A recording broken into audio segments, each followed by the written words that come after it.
Welcome to another episode of the SoleSavy podcast. Today, we are joined by Arike Ogunbowale of the Dallas Wings, 5th overall pick in 2019, 2021 WNBA All-Star MVP, and All-Second Team, and of course, famously hit a huge game winner over UConn back in college while playing for Notre Dame. This only scratches the surface of her resume, and she's only 2 years in. She just closed off an incredible playoff performance, and we're super excited to have some time to chat. Arike, I just wanted to let you know, we're all so excited to be, able to talk to you. A lot of the guys on our team were, also really excited because they were right away, were like, oh my God, she hit that shot, and, you're super, popular for it. But first and foremost, how are you doing? Where are you at right now? I'm good. I'm back in Texas right now. So I just got back from Russia 2 days ago. So I play overseas there when the WNBA season's not going on. So in about a week, I'll go back there as break. But I'm good. Yeah, I just came home for a little bit and just playing basketball. Really, that's pretty much my life. Fun. Yeah, I saw you were doing a little bit of shopping while you were waiting for your flight or something. Oh yeah, I was. Love that for you.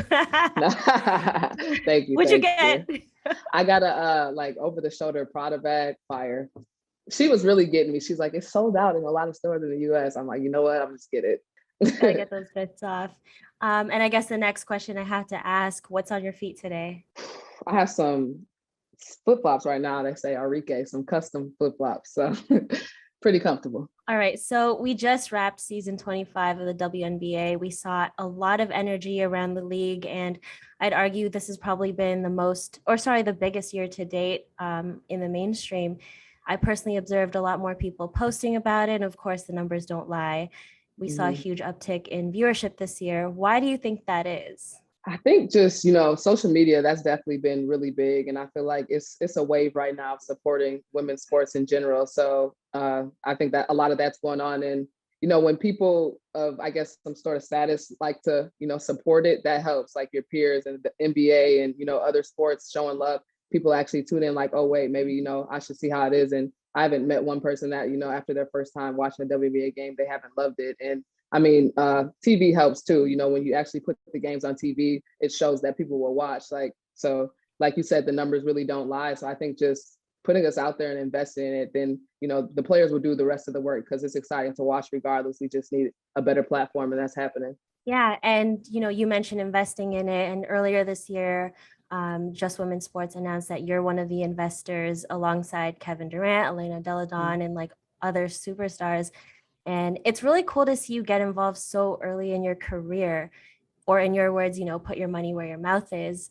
What do you think is the biggest roadblock in supporting women's sports? I would just say people not believing in it and not giving it a chance before they actually do it. Like I said, people, if you tell them to go to a game, they're like, oh, that's boring. I've heard about it, but they haven't actually gone. So when they go, like I said, I haven't met one person that hasn't liked this. So, if you invest in it and actually give it a chance to see where it'll go, I'm pretty sure, whatever investment it is, it'll multiply. It's just giving it the opportunity. That's really where it starts. And then, like I said, we'll take over from there because it's exciting and it's fun to watch. You just got to be able to invest in it and, believe in it. On the other side of that, aside from investing in it, what do you think is something we could do as regular folks to continue to support the sport or women's sports as a whole? I would just say, watching it and supporting it and reposting it. Like I said, social media is a big thing. That's pretty much where, a lot of people in our generation get their news from. So if, you're on your page, maybe somebody who's never seen a WNBA game, they see a repost, they're like, oh, that clip looks exciting, or what's this from? And then they look into it and then, maybe they'll see it and tell a friend. So it's really just about, I say, word of mouth and just actually getting, people around you to actually watch it because I know they'll enjoy it. Yeah, energy is crazy this year. I saw you on all over my socials during the playoffs, of course. And you even landed on the Jumbotron here in Toronto at a Raptors game. Yeah, that was so random. And then, and you talk about social media a lot. I feel like I see you live tweet a lot of games and events. You were live tweeting during the All-Star games while you were playing. Yeah. You dropped 26 points on you dropped 26 points on the Olympics team while tweeting. Okay, so I guess first, before I ask the next question, who did you have to win the playoffs after you guys got eliminated, or the finals? Um, I mean, I was cheering for, well, okay, I wouldn't say cheering, but I was a fan of Phoenix just because Breonna Turner and Skylar Diggins, they both went to Notre Dame. And then I'm happy actually, Chicago won just because we lost to them. So we can say we lost to the champs, I guess. That's the only takeaway I have of getting put out by them. But I really wasn't, I guess, cheering for anybody, so individual players. But for basketball, like I was just watching it as a fan and it was super exciting. Like no matter who was playing, like I was tuned in, like as if I wasn't in the WNBA myself. So I just know other friends were having a good time, but it was definitely great basketball all around, all games, all teams. I think that's really cool to hear that you appreciate the sport as a fan as well, while playing at the highest level. What does the off season look like for you now? So you kind of mentioned, you're back and forth between Europe, and from my understanding, there's a pretty quick turnaround between like the league and then going overseas. So what does that off season look like for you?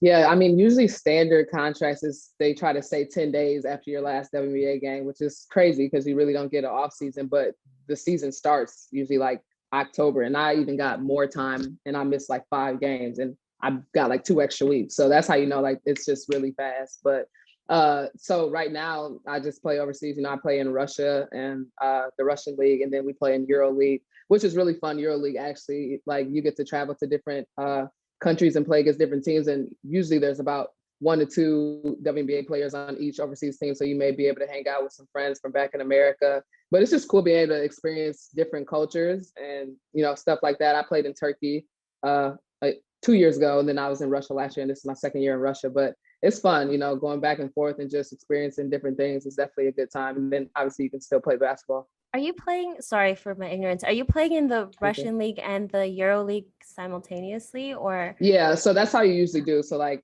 you have a Russian league like once a week, and then you'll probably have a Euro League game like once a week. So it's like 2 games a week, which is honestly an easier schedule than WNBA. We can play like up to 3 times a week sometimes, and back-to-backs too. Huh. And do you have like, what would you say is like the difference between playing overseas and playing here in the WNBA? That's a good question. I mean, I think you just see different type of styles of play because European basketball is a lot different from, American basketball. And you just see different kinds of players and, what they do. But I always say, WNBA is the toughest league because you really have some of the best players in the world. But EuroLeague there's some players that actually could be playing in the WNBA that don't come over and they choose to play just overseas because not everybody wants, I guess, to come into America. And, you can make a lot of money overseas. So you can see players that would be like top 10, top 15 in the WNBA playing randomly in like Ukraine or something. Like, so it's definitely, you can see a lot of great players and new players and then old players that you play against in the league. So it's fun for sure. Heard you get teed up out there a lot. Yeah, I mean, yeah, the ref situation really doesn't change. I say that's uniform all around. They all need some work across the water and over here. That's really funny. And all right, so like I bring up the Twitter thing again because there was one that stood out to me when you got announced to the all WNBA second team. I feel like people probably asked you about this already. Your parents were like, no, actually, you didn't make has. first team again? Oh, okay. Well, I'm about to ask you. How did you feel about this? Like, do these comments like this from your parents still like affect you in any way, or do you kind of just like laugh them off? Yeah, no, I feel like I really can't be hurt by anything anybody says in the world. Like, because my parents, they were so strict on me, like throughout my life. I probably heard everything. So obviously people say everybody doesn't like me. So people say negative things. I'm like, my parents have probably said worse. So it's fine. Like, but they love me. Obviously they want me to be great. They did a great job raising me, but I got first team last year. So I'm telling them like, okay, I got second team this year. They're like, you got first team last year. Like, what happened? I'm like, shit, I don't know. But so hopefully I can get back to first team, but we'll see. I always laugh at I laughed at that so hard because my parents are like, I obviously don't play basketball at your level. Yeah. But there's this like ongoing joke that like immigrant parents are just like so hardcore with their expectations of their kids. I mean, it really is true though, because my dad's African. He's from Nigeria. Yeah. And like when my brother wanted to stop playing like a sport, my dad was just livid. And when he wanted to change his major, my dad was so mad. But at the end of the day, he's in the NFL now. So it's like, what can you can't really be that mad. So you seem to be a woman of many talents, an athlete of many talents. if you weren't playing professional basketball right now, what would you be doing? I'd probably Dancing, say maybe? soccer. Oh no, I wouldn't be dancing. I would say soccer. I know why you say dancing, but I would be playing soccer. For context, anyone that's listening, Arike was on Dancing with the Stars back when she was in college, which is also pretty rare because you can't really do that kind of stuff when Mhm. you're a college athlete. And that was like a fun little fact I wanted to share. But yeah, so you'd be playing pro soccer. I mean, if I made it there, hopefully, but I really love soccer. So I feel like I would have just kept going if I didn't have another sport. And so then how did you know basketball was the path for you? I think I just started to love it more. Like once I got, once I was going to high school, I kind of had to choose. I could have played both, but who wants to do that? Like that's a lot of work. So I was gonna choose one, but I think once I got to like seventh and eighth grade, I was just getting better and better at basketball, and I was starting to like it more. We talk about like your upbringing, and I want to bring back that pretty famous game winner of yours, which I believe that's what captured the attention of Kobe Bryant, who you Mm-hmm. clearly love as a player, and adopted a mentorship role in your life. What has been your biggest takeaway from him? I would just say, I mean, in order to be great, like there's a lot of stuff that goes into greatness and just a lot of sacrifices. And I think that's what really separates people, not even, from regular to pro, even in the pros, like you see the elite of the elite and then the players that are in the league, obviously, but they're not the best of the best. And just hearing his work ethic and what all he did, like you can see why he was one of the top players to ever play the game. Like just the amount of work he put in, always being the first at the gym, the last to leave, just the different sacrifices. Like that's just what separates greatness. And that's what he was. So I definitely, take that a lot in order to be great. There's a lot of things I need to do more. I'm definitely not there yet, but just, trying to reach that type of mentality. And is he someone that you modeled your playing style after, or are there other players that you maybe studied growing up? I would honestly say I modeled off of anybody, but like I said, I like basketball. Like I'm a fan of basketball, so I watch a lot of different players. And if I happen to do something that they do, like in the game, it's probably just that I've seen a lot of clips of it. But I just try to play like myself and just get little things from a lot of different players just watching basketball. Yeah, so you seem like super highly competitive, I guess echoing that sentiment of like the Mamba mentality. Who are some of the, let's say, who are the top three WNBA players that you love to play against? I say Sky. She's always going to be really competitive. Skylar Diggins for sure. She's definitely a great player. Good matchup. I like playing against Courtney Williams. That's one of my homies, but she's always going to talk. I'm not a big talker, but she's always going to talk regardless. So it's fun to play against her and go back and forth sometimes. The third player would just be any Notre Dame player. I love playing against old teammates and Notre Dame players. We got to try to win that battle so you can get bragging rights. And to counter that, are there any players that you hate to play against? Honestly, not really. Like, I'm ready for whoever want to play, they can play. So it is what it is. I mean, there's obviously players that are like annoying, not because they about to bust me, just because they're annoying, but I ain't gonna say no names.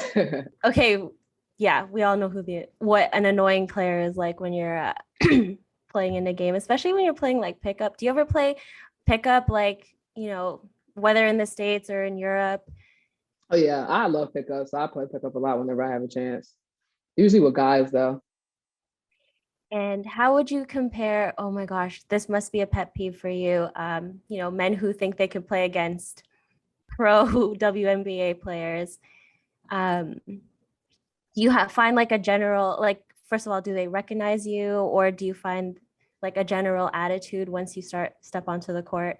It depends. Most places I go, there's probably one or two people who know like where I am in the place I play, because obviously it's in towns I live in. So then they usually give me my respect for sure. Like, or if somebody doesn't know, somebody say, "Oh no, like she's in the WNBA," like, and then it's like, "Oh okay." So I think like back then, I think like before more pro, people would be like what the heck, but now I think they understand.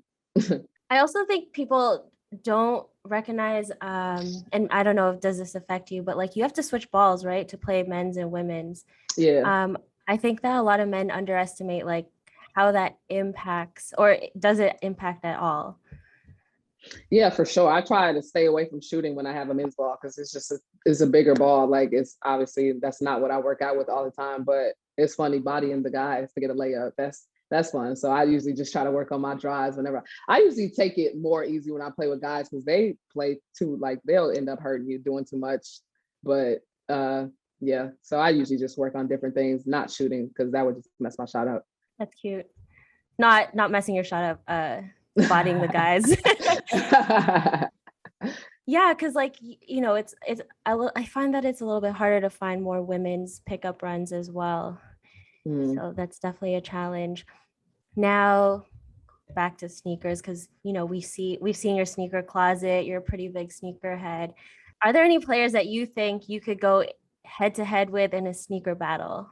I would say there's a lot of players. I would say like the hardest part would be like trying to keep up with a couple people. And I would say that's Sue Bird, Epiphany Prince, like those two. And like I just like Epiphany's on my overseas team. So I follow her on social media and stuff, but like I never really knew her. So now I know her and she has every shoe. So she has me beat for sure. I think Sue has me beat for sure.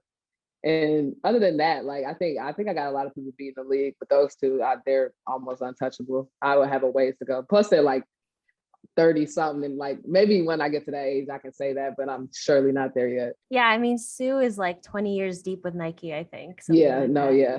And Piff is like 13 years deep, so they definitely have been plugged for a long time. But yeah, you got some time, and you got a pretty good plug through the ones we can't name, but also through SoleSavy, whatever you need. Of course, SoleSavy. And so in a previous interview, you mentioned that the top 3 is your favorite sneaker.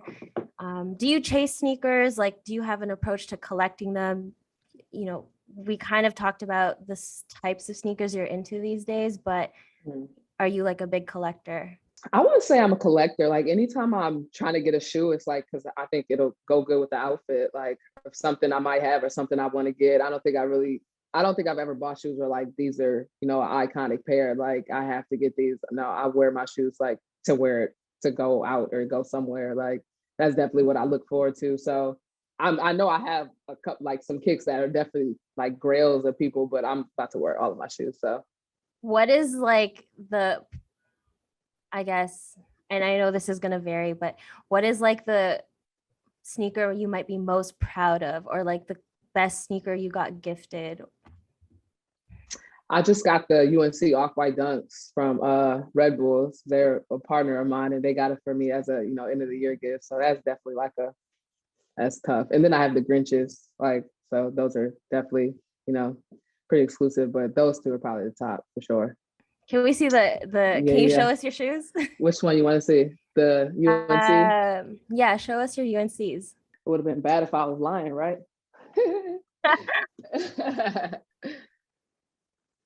Ooh, not even laced yet. You just got them. Yeah, I haven't worn them. I got them like at end of September, like when the season ended. So I don't know when I'm gonna wear these. I'm like, I have to find the perfect outfit fit, I feel like, but we'll see. Maybe next season. And how seriously do you take undressing sneakers? Like you did mention that you like to get your kicks for wearing, but this one seems to be a pretty special pair to you. I will wear these. I got them at the end of the season. Then I was about to go overseas like within the next 2 weeks. So I didn't really have time to wear anything. So usually during overseas season, I just stack up on shoes so that I can wear for the next WNBA season. So I'll be having a lot of outfits for WNBA season for sure. And these will probably be in the rotation. Yeah, we're looking forward to those.